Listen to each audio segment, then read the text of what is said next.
Go ahead, call the police. My son hasn't come back from school yet. Pardon? I said I reported my son missing. He hasn't been back from school. Right. Well, I haven't seen him since this morning. Okay, what's your name, please? Mrs. Ruth Anne. What's your son's name, please? Ricky.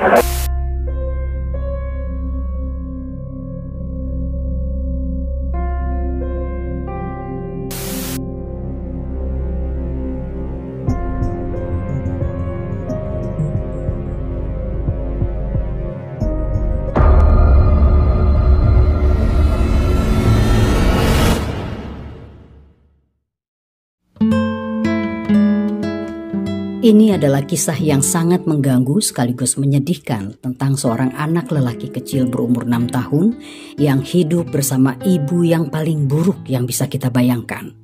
Loads of abuse, always screaming and shouting, being locked in rooms for days, being ignored, being assaulted, hit round the head. Pulled by our hair like we were hanging down the stairs. Like just she told us like that, you know, that really hurt. Remember a fag being burnt out on my face right there. Pada musim dingin 1994, anak itu ditemukan tak bernyawa di hutan tidak jauh dari rumahnya. Halo, saya Grace Toruan dan inilah kisah bocah malang. Ricky Neve. Ruth Ann Gray lahir di London tahun 1968. Sejak kecil dia tak mendapat perhatian orang tuanya. Ayahnya pensiun dini dari Angkatan Laut karena saat bertugas di Jepang dia jatuh sakit dan mendapat obat yang salah hingga membuatnya lumpuh. Hubungannya dengan istrinya tidak harmonis. Mereka punya anak dua, Ruth dan Mark. Mark buta sejak lahir. Orang tuanya tak mampu mengurusnya, lalu diserahkan ke rumah asuh untuk diadopsi. Ruth juga sudah diserahkan ke rumah asuh sejak usia 2 tahun, dan beberapa kali mendapat orang tua asuh, namun akhirnya kembali lagi ke rumah orang tuanya. Ketika di rumah asuh pun Ruth seringkali menerima kekasaran fisik, membuatnya dia tumbuh menjadi pemarah dan meresahkan. Dia tumbuh menjadi pribadi yang tak punya rasa empati atau rasa sayang. Ketika remaja, Ruth harus menghadapi kematian kedua orang tuanya karena bunuh diri. Tak ada orang tua, hidup Ruth diurus oleh pekerja sosial di kota Peterborough. Sekolahnya berantakan. Dia lebih sering minum alkohol di jalan bersama orang-orang yang dia sebut teman. Dia juga sering kabur dari rumah asuhnya. Ini membuat repot penegak hukum karena harus mencarinya. Dan setelah ketemu, Ruth marah-marah kepada polisi. Ruth mengalami gangguan kejiwaan dan sikap antisosial ekstrim.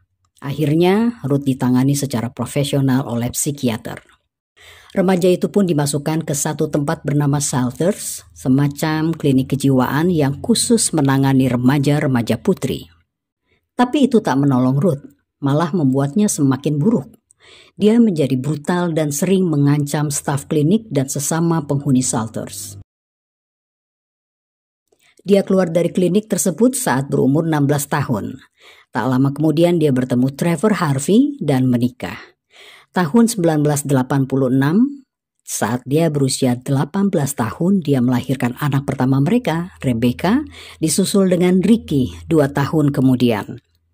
Namun tahun 1991, Trevor dan Ruth memilih berpisah. Trevor bilang, Ruth ini gak normal. Belum setahun berpisah dari Trevor, Ruth menikah dengan Dean Neve. Mereka bertemu di pengadilan. Waktu itu Ruth dipanggil karena pelanggaran lalu lintas, naik motor tanpa lampu, sementara Dean sedang menghadapi kasus serius, yaitu menjual narkoba dan mencuri. Bersama Dean, Ruth memiliki 2 anak lagi, Rochelle dan Sheridan. Tahun 1992, Dean membawa Ruth dan semua anak-anak pindah ke jalan Red Mile Walk di kompleks apartemen Whelan Estate di Peterborough. Tapi kemudian Dean masuk penjara. Saat Dean di penjara, Ruth mengubah nama belakang anaknya Ricky Harvey menjadi Ricky Neve agar cocok dengan nama belakang suami barunya itu. Daerah tempat mereka tinggal dikenal sebagai daerah yang gak beres karena banyak penjual dan pemakai narkoba di sana. Dean dikenal sebagai pengedar dan Ruth sebagai pemakai. Ruth sering menyuruh anak-anaknya membeli narkoba. Dia bilang ke anak-anaknya itu adalah rempah-rempah. Tiap minggu Ruth keluarkan uang 40 pound untuk barang haram itu. Itu uang yang banyak bagi mereka, bagi kebutuhan makan anak-anaknya. Tapi dihabiskan untuk kesenangannya.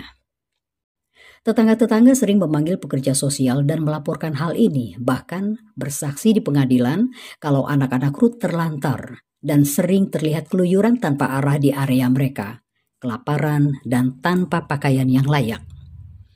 Setelah keluar dari penjara, Dean jarang di rumah. Ruth kesal dan dia menyalahkan Ricky karena menurut Ruth, Dean tidak suka anak tirinya ini. Ruth pernah menulis surat kepada Dean waktu Dean masih di penjara, cerita tentang Ricky. Katanya dia membakar Ricky dengan pemantik api, memukul wajah Ricky, dan dia bilang dia tidak tahan dengan kenakalan Ricky yang sering menertawakannya. Rasanya ingin membunuh Ricky. Dia bertanya kepada Dean apa yang harus dia perbuat, membunuh Ricky atau bunuh diri. Satu kali, Ruth menarik rambut Ricky sampai kepalanya tertarik ke belakang, lalu menuang sabun cair ke mulutnya. Dan itu membuat Ricky kesulitan bernafas, lalu berkata, "Mama, aku sayang Mama." Entahlah, apakah Ruth ini layak dipanggil Mama, Mami, Ibu? Kok dia seperti monster yang sangat gelap dan penuh dengan kebencian dan kepahitan di dasar hatinya yang dingin. Suatu hari tetangganya melihat Ruth di satu jembatan memegang pergelangan kaki Ricky dengan kepalanya di bawah, lalu Ricky diayunkan seperti ingin dijatuhkan ke sungai. Tetangganya langsung menelpon pekerja sosial, tapi lagi-lagi tak ada sanksi untuk kelakuan gila ibunya itu. Suatu saat ibunya bilang pada pekerja sosial kalau dia akan membunuh Ricky jika mereka tidak melakukan sesuatu terhadap Ricky. Barulah mereka mengambil Ricky dari Ruth. Tapi itu pun hanya sebentar. Lalu dikembalikan lagi kepada Ruth hanya untuk diterlantarkan dan disiksa kembali. Saya bingung juga dengan cara kerja pekerja sosial itu. Apa mereka nggak lihat bekas luka sundut, luka bakar, luka goresan, anak-anak yang compang-camping? Kenapa mereka tidak mengambil anak-anak Ruth aja ya demi keselamatan anak-anak itu?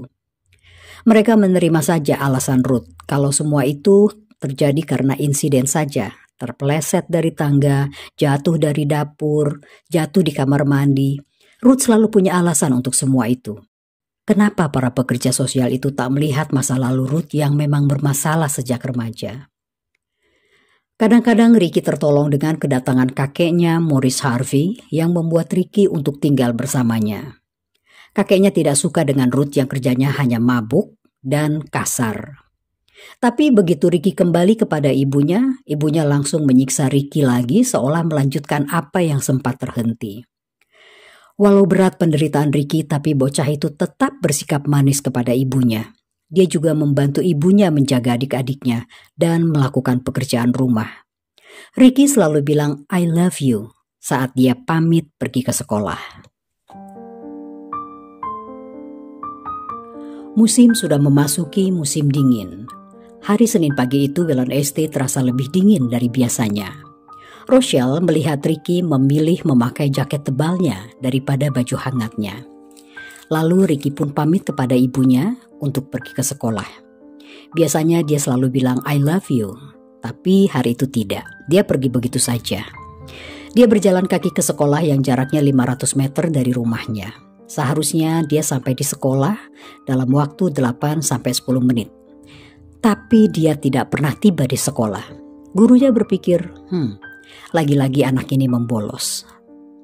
Semakin sore, hari semakin dingin. Ruth menantikan Ricky pulang sekolah untuk mengurus adik-adiknya, Rochelle 3 tahun dan Sheradin, masih bayi. Ruth bertanya-tanya kenapa belum pulang juga. Karena Rochelle perlu diberi makan dan perlu dimandikan. Hari mulai gelap, menjelang malam, Ricky tak kunjung pulang. Ruth mulai khawatir. Kemudian dia menelpon polisi. Ricky hilang. Polisi langsung mencetak poster anak hilang dan malam itu juga dibantu warga mereka mencari Ricky. Ruth memilih untuk tetap di rumah karena dia masih punya batita dan bayi yang harus dijaga. Esoknya, Selasa 29 November 1994, mereka menemukan Ricky 1 kilometer dari rumahnya di hutan, di daerah di mana Ricky sering bermain dengan teman-temannya. Namun sayang, Ricky sudah tak bernyawa. Dia berbaring tanpa busana, posenya seperti bintang, dengan tangan dan kakinya yang direntangkan lebar-lebar, seperti lukisan Leonardo da Vinci. Tak ada pakaiannya di situ. Beberapa hari kemudian semua pakaian dan sepatunya ditemukan di tong sampah di kompleks apartemen Ruth. Pada jam 12 siang, polisi datang ke rumah Ruth mengabarkan Ricky sudah ditemukan. Investigasi saat itu juga dilakukan. Polisi mengundang siapa saja yang pernah melihat Ricky sebelum dia tewas. Waktu itu sedang ada proyek pembangunan di daerah Whelan. Seorang pekerja proyek bilang kepada polisi, sekitar jam 10 pagi dia melihat seorang anak berjalan dengan wajah sedih. Dia bertanya kepadanya, "Ada apa, Nak?" Anak itu tidak menjawab, dia cuma menangis lalu pergi berlari. Seorang remaja juga datang ke polisi dan bercerita kalau dia sempat mengobrol dengan Ricky. Saat itu Ricky melihat kesibukan di proyek. Ricky bertanya kepadanya, "Itu traktor ya?" Lalu remaja itu menjawab, "Bukan, itu truk penggali." Setelah itu mereka berpisah. Polisi juga mendatangi rumah Maurice Harvey, kakek Ricky, untuk mencari informasi. Senin malam dia masih ikut sibuk mencari cucunya. Saat itu Maurice sedang ada di dapur. Dari jendela dia melihat 2 polisi datang ke rumahnya. Perasaannya langsung tidak enak, pasti kabar buruk pikirnya. Maurice sangat terpukul mendengar kabar tentang Ricky. Lalu polisi membawa Maurice ke rumah sakit untuk mengidentifikasi Ricky. Maurice begitu syok sampai dia bilang dia tidak tahu siapa anak itu. Hatinya mengingkari kalau itu adalah jasad cucu kesayangannya. Trevor Harvey, ayah Ricky, juga pergi ke rumah sakit melihat anaknya. Dengan suara parau dia berkata, "Ini memang Ricky, anak saya." Dia menangis dan terpukul melihat jasad Ricky yang sudah kaku. Esoknya Trevor membuat jumpa pers untuk memohon bantuan kepada siapa saja agar bisa mencari pembunuh anaknya itu. Hasil otopsi menyatakan penyebab kematian anak itu karena sesak nafas karena leher yang dijerat. Alat yang dipakai untuk menjerat adalah jaket Ricky sendiri. Begitu kuat dililitkan di leher, ditarik ke belakang berulang-ulang sampai tampak goresan resleting berbekas di lehernya. Keluarga Neve menjadi sorotan, khususnya Ruth. Tadinya Dean Neve, ayah Ricky, berpotensi untuk dicurigai. Tapi dia tak tinggal bersama Ruth saat kematian Ricky. Pada tanggal 28 itu, sebenarnya dia mau pulang untuk mengambil motornya tapi urung. Dan dia memberikan alibinya kepada polisi. Dean aman. Ya, tinggal Ruth, satu-satunya orang yang layak dicurigai. 2 hari sebelum kematian Ricky, seorang pekerja sosial bilang kalau Ruth mengeluh sulitnya menangani Ricky yang nakal. Kalau pekerja sosial itu tak segera membantu Ruth akan menghabisinya. Ruth pun diinterogasi, rumahnya digeledah. Pada satu koper ditemukan majalah yang membuat artikel okultisme dan ada gambaran lukisan Leonardo da Vinci di situ. Ricky diposisikan persis seperti gambar pada manusia di lukisan itu. Juga ditemukan buku Ilmu Hitam, Teori, dan Praktek, karangan Aleister Crowley. Crowley adalah sosok kontroversial dalam dunia okultisme di Inggris. Dia dikabarkan pecandu seks dan narkoba. 2 unsur itu selalu ada dalam setiap melakukan upacara penyembahan setan. Tapi walaupun begitu tetap saja ada pengikutnya. Salah satunya adalah Ruth Neve. Sepertinya Ruth terobsesi dengan ritual penyembahan setan. Menurut tetangganya, Ruth mengaku kalau dia adalah pendeta tertinggi dalam okultisme itu. Polisi juga menemukan majalah-majalah pembunuhan dan buku-buku pembunuh berantai. Ada juga tulisan karangan Ruth sendiri, Pembunuhan yang Sempurna judulnya. Tapi apakah semua temuan itu membuktikan kalau Ruth telah membunuh Ricky? Ruth dengan emosi berkata ke publik, Walau hidupku seperti sampah, bukan berarti aku tega menghabisi anak sendiri. Ruth marah dan pada jumpa pers dia bilang, sudah 3 minggu berlalu, polisi masih belum juga menemukan pembunuh anak saya. Saya bisa melakukan pekerjaan mereka dengan lebih baik.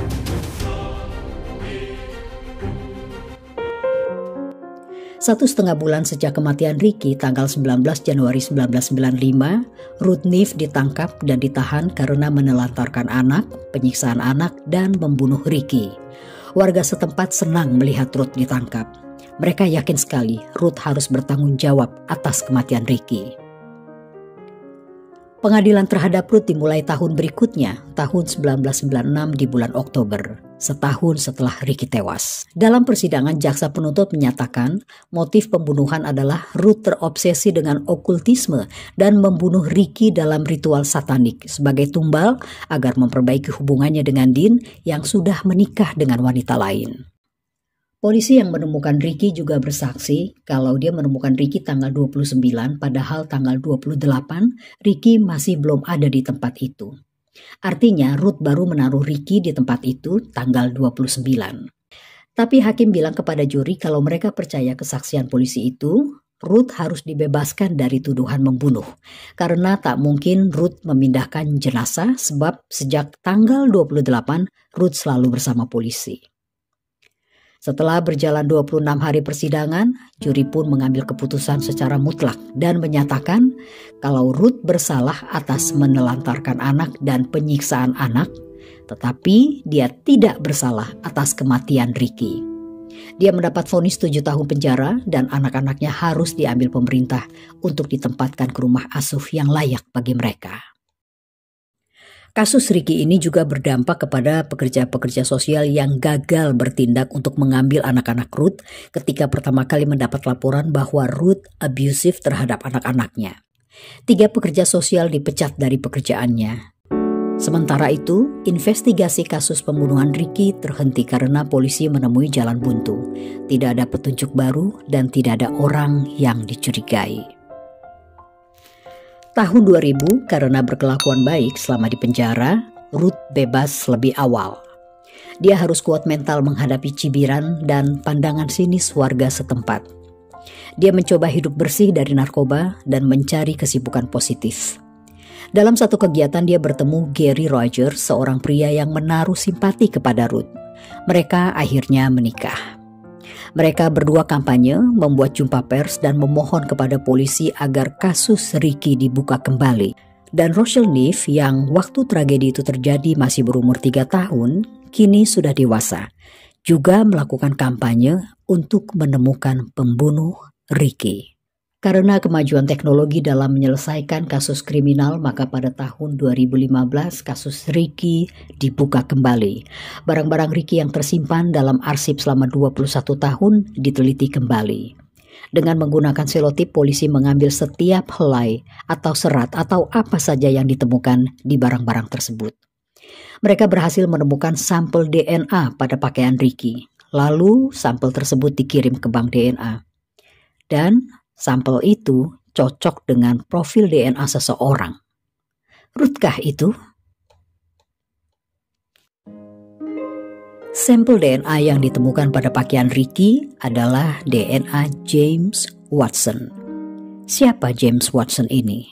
James Watson berasal dari keluarga yang berantakan.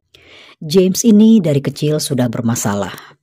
Dia sempat tinggal dengan ibu asuh, tapi kemudian ibu asuhnya ini ketakutan melihat James pulang membawa senapan api. Sang ibu asuhnya pun menyerahkannya kembali ke rumah asuh Woodgate. Waktu umur 13 tahun, James sudah dilaporkan polisi karena melecehkan anak tetangga yang berumur 4 tahun. Dia juga mencuri seragam dan topi polisi, bahkan sampai membakar kantor polisi. Tapi herannya dia tidak pernah diproses untuk masuk penjara. Ingat waktu di awal cerita ada remaja yang bilang pada polisi bahwa dia bertemu anak kecil di jalan dan bertanya apakah itu traktor? Dia adalah James Watson. Saat diinterogasi, James berkata, dulu ada proyek bangunan di daerah kami. Ricky ingin melihat mobil traktor dan penggali lebih jelas lagi. Karena itu saya mengangkatnya lebih tinggi dari pagar kayu. Udah begitu aja, lalu kami berpisah. James berbohong karena waktu itu belum dibuat pagar kayu di proyek itu. Dan juga pernyataan James ini berbeda dengan kesaksiannya 27 tahun yang lalu, di mana dia hanya menjawab pertanyaan Ricky tentang traktor.